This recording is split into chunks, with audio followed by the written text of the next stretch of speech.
So today I will talk about leakage, and I will talk about it in a way you probably never heard before.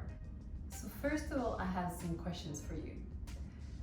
So do you leak when you cough, when you sneeze, maybe when you jump or run, when you're lifting something heavy? And do you feel when you are trying to empty the bladder, you can't empty it fully? It's always something left. If you experience these symptoms, it might be that your pelvic floor is too tight. Yes, you heard me right, too tight. And it doesn't necessarily mean strong.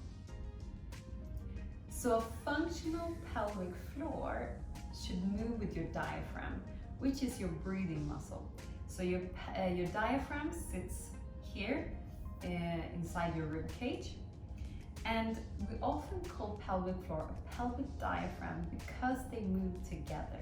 So when you breathe in, the diaphragm, which is here, will go down and out, and the same with the pelvic floor. It goes down and widening. And when you breathe out, the diaphragm goes back up. Same with the pelvic floor, it goes up. It's almost like a jellyfish motion. It goes down and up, and it's very nice and subtle movement. It's not a lift, aggressive lift, it's very gentle. If it's too tight, imagine you have a tight biceps, a bicep, yeah? And you're lifting and lifting, you're always here, you're never full length. It becomes stuck and tight here. So you can't really fully extend your elbow, yeah?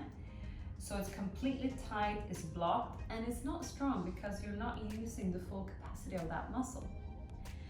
And it can be the same in the pelvic floor. So remember that jellyfish action, going down, up, and if it's too tight, it will sit up here, not full lift, not full lowering phase. So it just sits here and it can't move in that full capacity. So that means when you cough or sneeze or jump or lifting something heavy, it can't withstand that pressure.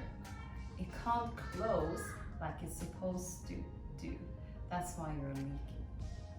Okay, so how can you know that your pelvic floor is too tight? Now this is tricky because you're leaking, and everyone said after childbirth your pelvic floor gets too weak, and if you leak, it's too weak.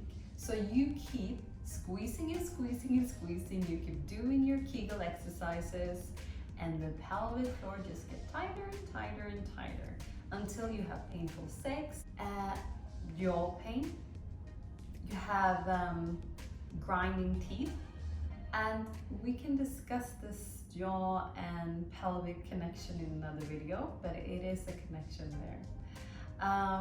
Maybe you have constipation or trouble breathing, that you can't take full breaths. This is all little signs of pelvic floor tightness. Now, I would strongly suggest you go and see a pelvic floor physio, or a woman's health physio, I would say. A woman's health physio.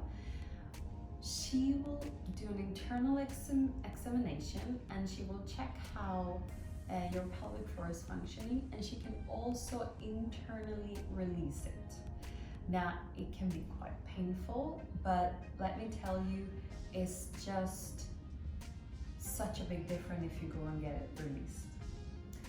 But you can do things on your own, and the key thing is to help it to relax. You need to learn how to relax your pelvic floor, and it's very hard if you're not aware of this part of your body. So I will show you little tips and tricks that you can do in the next video.